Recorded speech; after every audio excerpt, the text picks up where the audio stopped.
Okay, so we recently did our Rolex predictions, but now it's time to do the Tudor predictions, which I've got to be honest, it's probably more exciting for you guys if I had to guess. You know, Rolex, it's more expensive and less obtainable.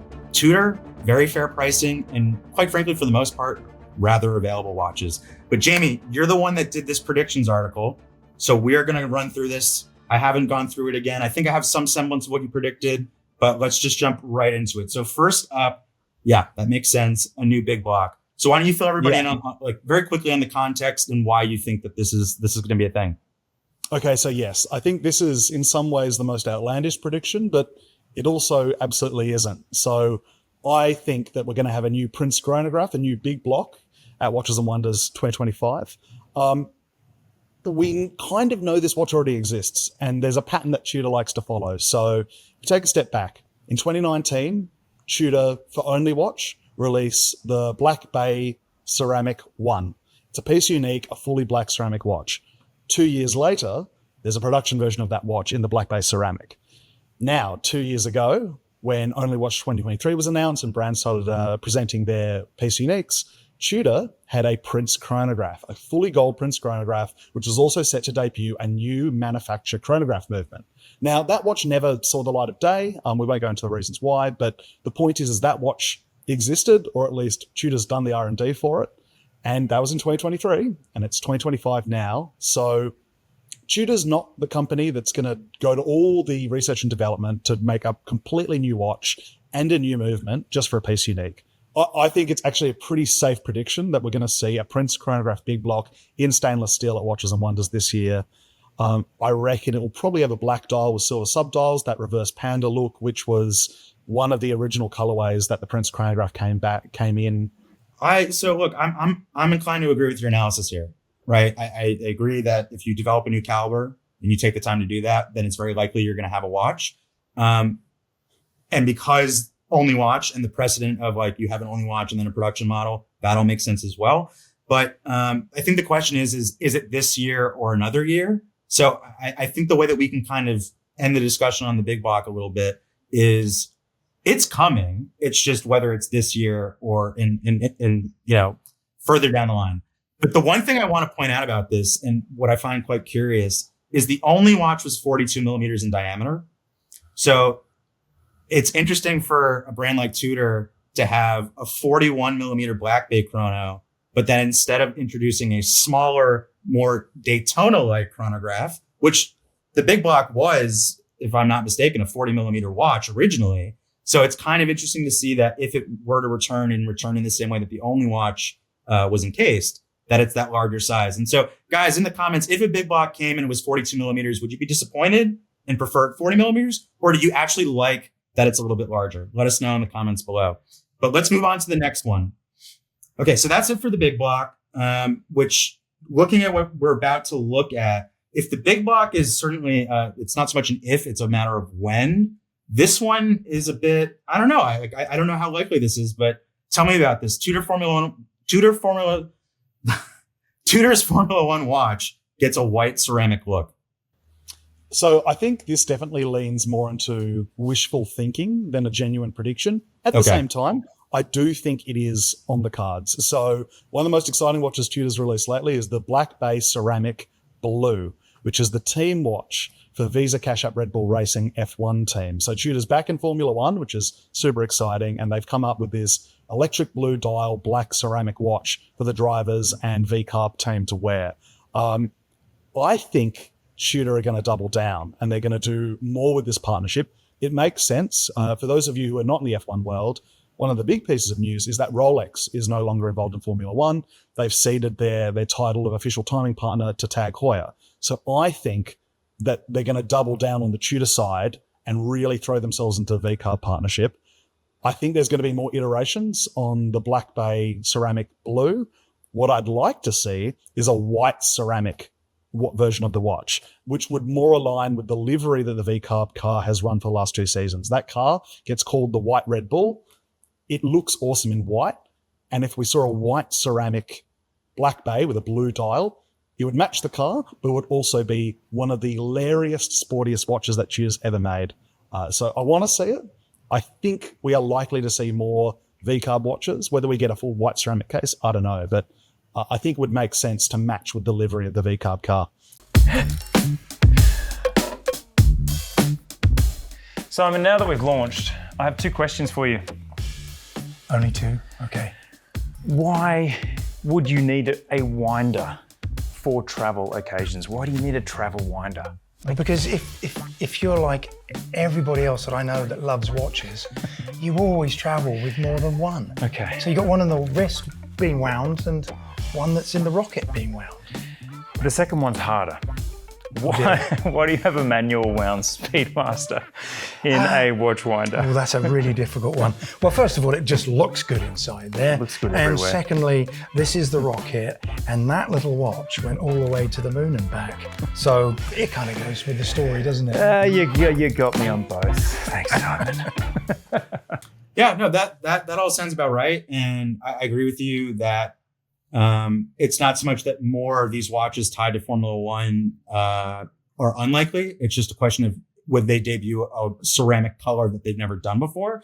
That being said, like if you had asked me, like a year or 2 years ago, if Tudor would be doing hot pink and flamingo blue Black Bay chronos, which while not officially tied to things like Inter Miami and whatnot, certainly it's a source of inspiration, right? So I think you're correct in saying that the F1 liveries or the team car. I'm not an F1 guy, so this is not my world. It's more your world, but it's not too far fetched.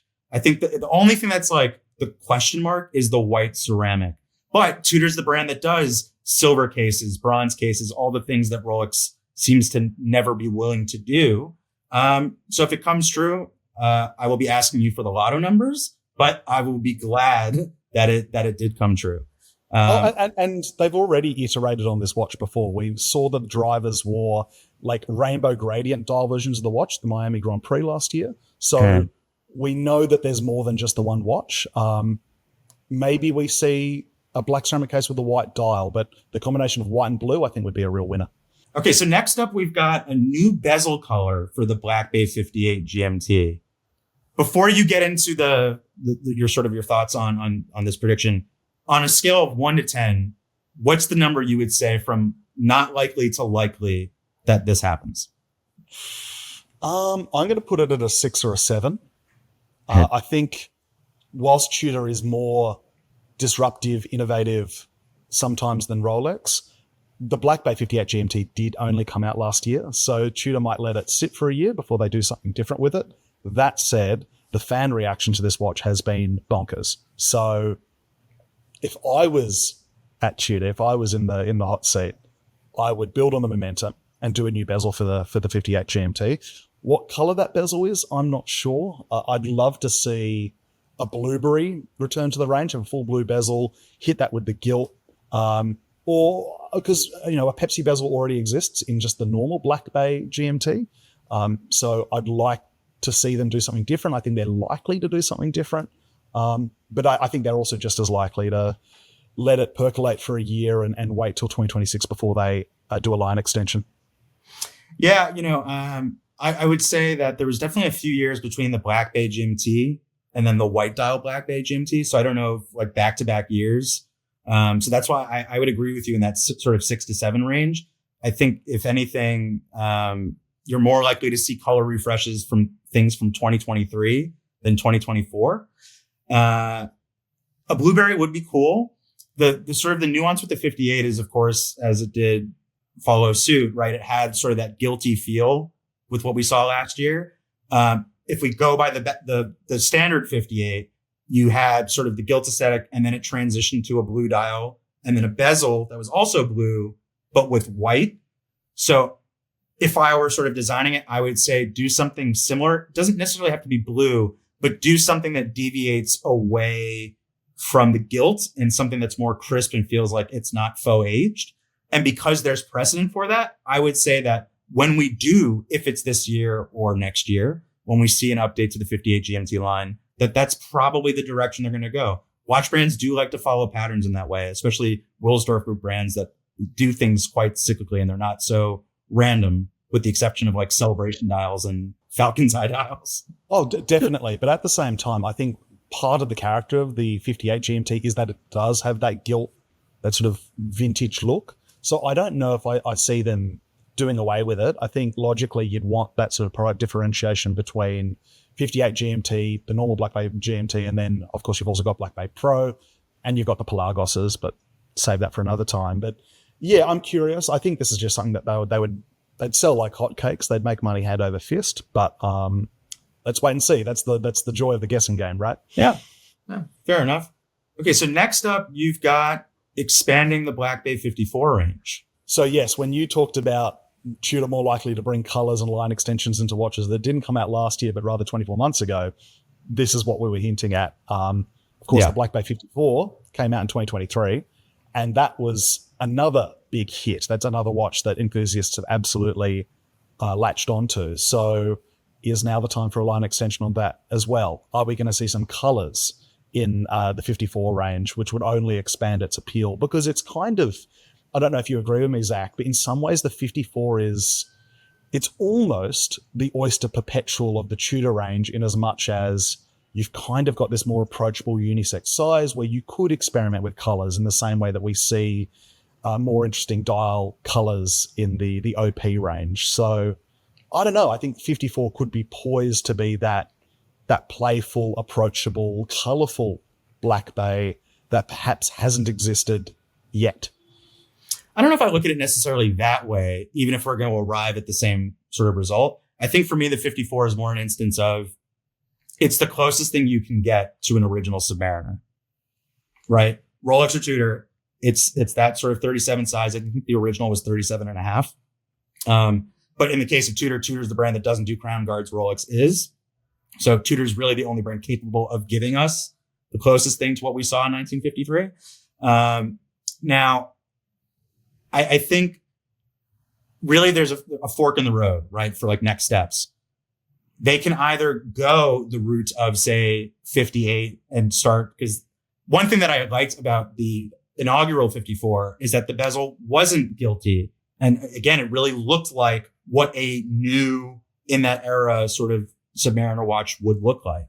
So Definitely. Now that they've done that, so they go the route of leaning into sort of vintage age aesthetics, or because it is smaller, because it's more approachable to a variety of wrists and genders, do they go more colorful? Do they go the route of flamingo blue and hot pink? I don't know. I'm probably inclined to believe that they go vintage before they go super crazy colorful, but I would be very glad to be proven wrong on that sort of prediction.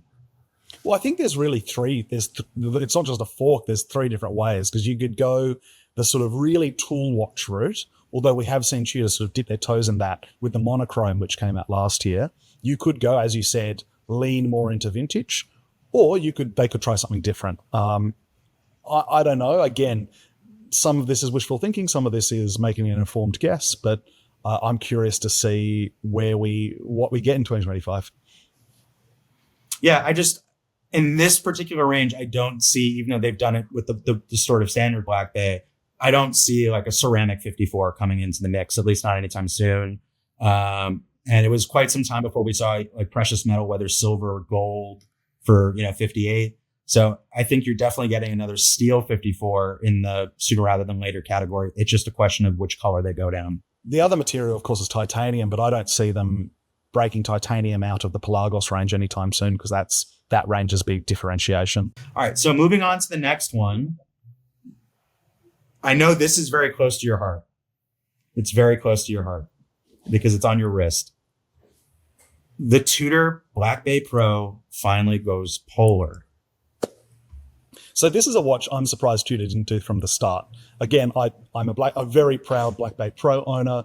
Of course, that watch is meant to emulate the first generation Explorer 2, which has a black dial. But when people think about the Explorer 2, they don't think of that initial reference. They're thinking more of the 80s references that have white dials, polar dials. And when people think Explorer 2, they think white dials. So I think we ought to have a Black Bay Pro with a white dial. Now, how do they execute that? Because, of course, we have an opaline dial Black Bay GMT. I think a matte white makes sense. Do they do the same block loom that the original Black Bay Pro does? Maybe not. Maybe we do see filled loom plots, but I think it's a no-brainer. I think a white dialed, polar dialed Black Bay Pro. I don't know why they haven't done it yet, basically. And this is their MO when it comes to things like the Black Bay GMT, right? Like you've got a black dial and then they follow it up with a white dial. So it's not an unrealistic prediction at all. And in a second, I'm going to ask you for your 1 to 10 likely score. But the one thing I think that inhibits this as a design, especially as our colleague rendered it, is, of course, that Rolex does have their Polar Explorer 2. And so in group, would they be like, look, guys, you already took our 37 millimeter Submariner. Don't do this to us. But then again, like there's a Pepsi Black Bay GMT, but it's thicker and et cetera, et cetera. So 1 to 10 likelihood of this happening, as much as you personally are biased and have a stake in this. No, I'm going to back myself on this, Zach. I think it's an 8. I think you think it's likely. An 8? Okay. I think, as I said, I'm surprised they didn't do it initially. You make a good point that maybe Tudor won't cut Rolex's grass, but then at the same time, there is a black dial Explorer 2 in the range. So I don't know. I think if they stick with those matte textures, that vintage look, there's enough differentiation between Rolex and Tudor, as well as enough differentiation between the Pro and the other GMT watches in the catalog. All right, let's keep this Tudor train moving. Next up, this is an interesting one. As out there as this is, I actually in the wake of things like a 58 being in solid gold, I don't think that this is as ridiculous as some might think. Likely score, looking at a Regal solid gold Royal watch or Royal watch, I'd kind of give that a 6 or a 7. Wow. Okay. You back it more than I do. I'm going to be honest. I threw this out at the end because I just thought, why not? If you're going to predict, you may as well predict wild things. At the same time, I think I can couch my argument in some fact. So the Tudor Royal, it's a bit of the red-headed stepchild of the range. It's not quite a day date. It's not quite a date just or whatever. It's an integrated bracelet watch. But Tudor do have a two-tone version of it. And if you bear with me, think of it this way: a gold Royal would be like an integrated day date. And when you phrase it like that, that's kind of exciting. That said, I'm in the Time+Tide studio right now. One of our studio guys just pointed out to me that the Royal in two-tone is actually gold cap on the links. So would we see a full gold cap Tudor Royal? I don't know. Would solid gold be more realistic than cap? I'm not sure. If they go gold full, they don't cap it, right? Like the Black Bay 58 is not capped gold. It's 18 karat. So I think when it comes to a line like the Royal, which if I'm not mistaken, it's not the most successful line here in America, but I believe in sort of the Asia region, there is a demand for it. I think it's sort of a similar thing with like things like the Constellation, right? Like there's just certain regions that gravitate towards it. And definitely.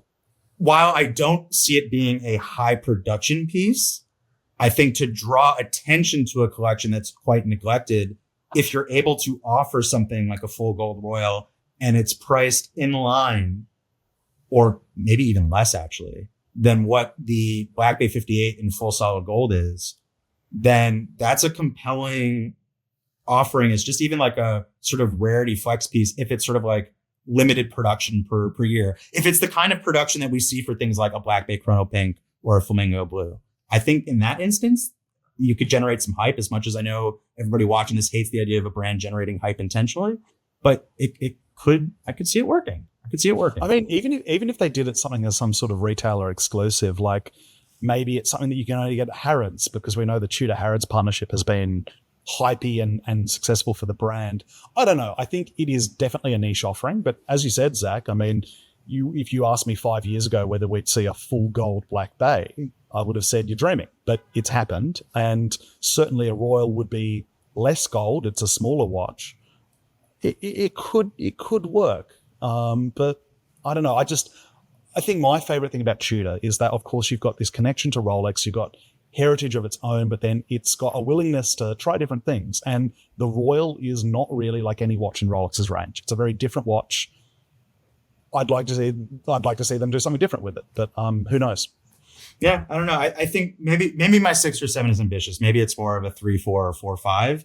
But I think the reason why I guess I'm sort of subconsciously rooting for it is because it is a collection that really nobody sort of speaks about for the most part when it comes to Tudor. It really is focused on Black Bay, and perhaps for good reason. I don't know. But yeah, so that's the end of the Tudor train. But what I want to do before we head off, Jamie, is we did put on Instagram our predictions. So I'm hoping that many of you watching this actually came into the comments. I have not gone through them. We're just going to look at a couple real quick. Well, okay, a bit of a blind react. Yeah, a bit of a blind react. So at Horological wrote that Tudor has been more exciting than its big brother in recent years. I think most of you out there would probably agree with that. And I think most of us would probably agree with that. That's a pretty common sentiment. Watch for Life wrote that my credit card just got scared. Yeah, I get that. Somebody, in terms of an actual prediction, somebody said blue bezel, 41 millimeter Black Bay Metas.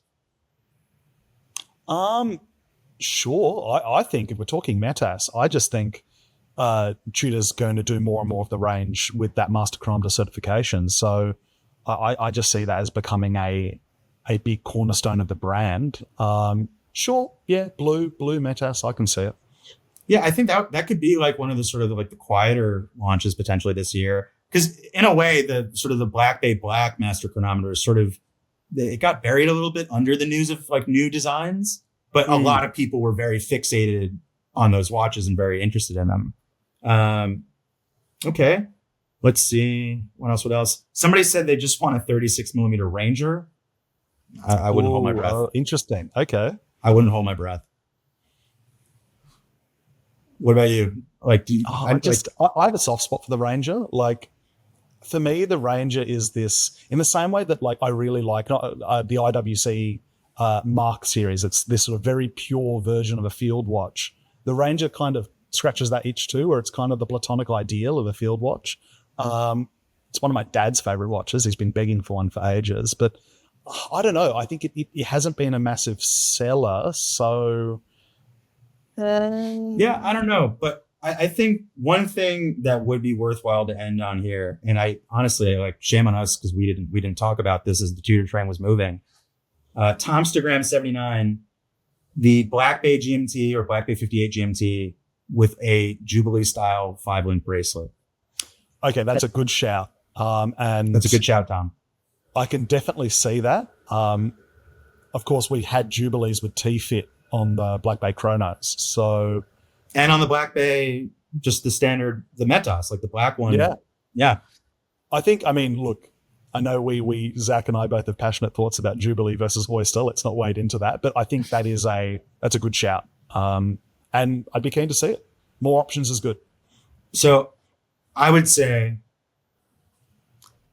as we mentioned before, right? The likelihood that the 58 GMT, a new configuration, comes out this year seems iffy because we just got one last year. But I would say it is likely when a new 58 GMT comes out that we do see a 5-link bracelet. Because that does seem to be the Tudor MO, is that when a later update comes, then they introduce things like, integrated rubber straps or 5-link. So I would suspect that bracelet expansion would happen for a line like the 58 GMT, especially if it's as popular at retail as you and and I'm sure all of you believe it is. All right. So guys, look, thank you so much for watching. If you haven't subscribed to the channel, please make sure you do that so that you can be apprised of all the latest watch news, reviews, and content. And if you don't subscribe, how are you going to see all of our Watches and Wonders content that is very much coming soon? So do Jamie a solid, do me a solid, hit that subscribe button. And in the comments, please let us know if you have any further predictions, if you have any critiques of Tudor, or if you have any critiques of Jamie's predictions, because he's the one that wrote the article. So I'm shielding myself. My neck's on the line. I'm taking the Tudor shield and I'm shielding myself. No, but let us know if you any comments, put them down and we'll respond to them. Thanks so much. And we'll see you on the next one.